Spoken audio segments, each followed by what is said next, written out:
Garuda Express, an international courier service.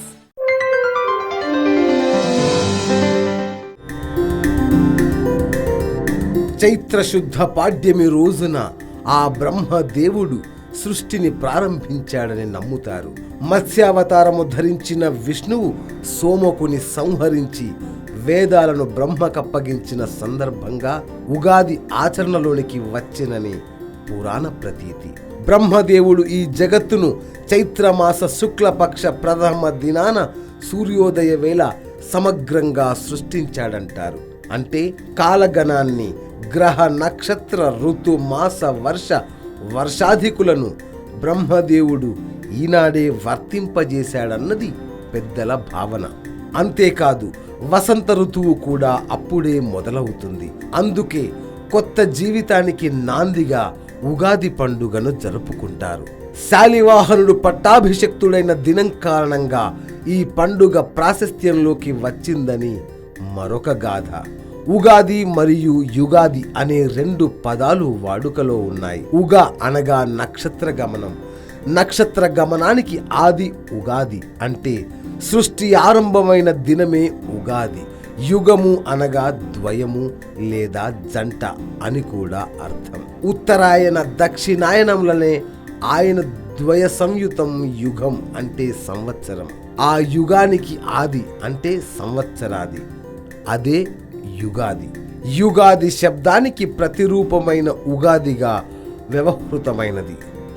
ఆ యుగాదే ఉగాదిగా ప్రాచుర్యంలోకి వచ్చింది. తత్ర చైత్ర శుక్ల ప్రతిపది సంవత్సరారంభ అంటే చైత్రశుద్ధ పాడ్యమి నాడు సంవత్సరాది ఉగాదిగా ఆచరణీయమని నిర్ణయ సింధుకారుడు పేర్కొని ఉన్నాడు. ఉగాది రోజున మరి ఏం చేయాలో తెలుసా? తైలాభ్యంగం, సంకల్పాదవు, నూతన వత్సర నామకీర్త నాద్యారంభం, ప్రతిగృహం ధ్వజారోహణం, నింబ పత్రాసనం, వత్సరాది ఫలశ్రవణం. తైలాభ్యంగనం అంటే అభ్యంగన స్నానం చేయడం, నూతన సంవత్సరాది స్తోత్రం, నింబ కుసుమ భక్షణం అంటే ఉగాది పచ్చడిని సేవించడం, ధ్వజారోహణం అనగా పూర్ణ కుంభ దానం, పంచాంగ శ్రవణం, మున్నగు పంచకృత్య నిర్వహణ కావించవలనని వ్రత గ్రంథ నిర్దేశితం.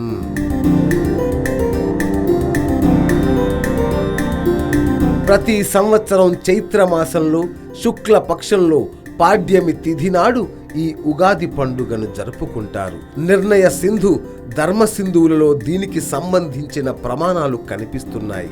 ఉగాది రోజు నుంచే తెలుగు సంవత్సరం మొదలవుతుంది కాబట్టి ఇది తెలుగు వారి మొదటి పండుగ, ముఖ్యమైన పండుగ. ఉగాది రోజున కొత్తగా పనులు ప్రారంభించుట పరిపాటి. మామిడాకుల తోరణాలు కట్టడం, తలస్నానం చేయడం, కొత్త బట్టలు ధరించడం, పిండి వంటలు చేయడం పూర్వం నుంచి వస్తున్న ఆచారం. ఇక పంచాంగ శ్రవణం మరో ఆనవాయితీ. ఆదాయ వ్యయాలు, రాజపూజ్య అవమానాలు, కందాయ ఫలాలు, రాశి ఫలాలు తెలియచెప్పే పంచాంగం వినడం ఒక ఆనవాయితీ.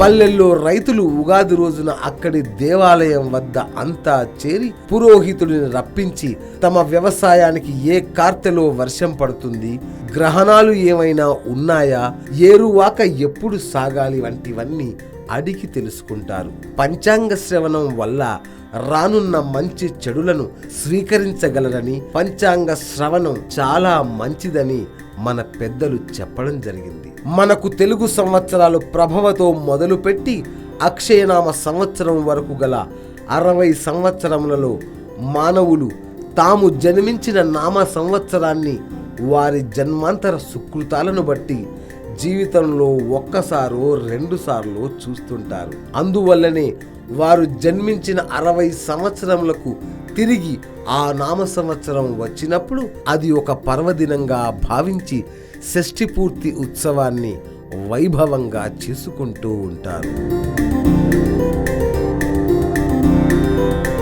ఈ పండుగ ఒక్క తెలుగు సాంప్రదాయంలోనే కాక మరాఠీలు గుడి పడ్వాగాను, తమిళులు పుత్తాండు అనే పేరుతో, మలయాళీలు విషు అనే పేరుతోనూ, సిక్కులు వైశాఖిగాను, బెంగాలీలు పోయిలా బైశాఖిగాను జరుపుకుంటారు. ఉగాదికి సాహితీవేత్తలు ప్రత్యేకంగా కవి సమ్మేళనం నిర్వహిస్తారు.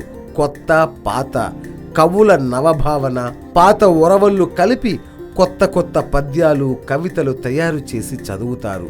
సామాజిక జీవనం, రాజకీయం, వాణిజ్యం ఇలా అన్ని విషయాలను గురించి ప్రస్తావిస్తారు. కవులు తమ కవితల్లో సామాజిక జీవనం, రాజకీయం, వాణిజ్యం ఇలా అన్ని విషయాలను గురించి ప్రస్తావిస్తారు. ఈ విధంగా నానా రుచి సమ్మేళనంగా జరుగుతుంది ఉగాది కవి సమ్మేళనం. ఇది చవులూరించే పచ్చళ్ళ కాలం కూడా. మామిడికాయలు దండిగా రావడంతో స్త్రీలు ఊరగాయలు పెట్టడం మొదలు పెడతారు.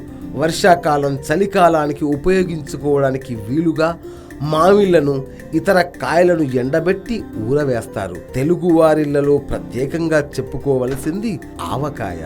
ఇలా వివిధ విశేషాలకు నాంది యుగాది, మన తెలుగువారి ఉగాది.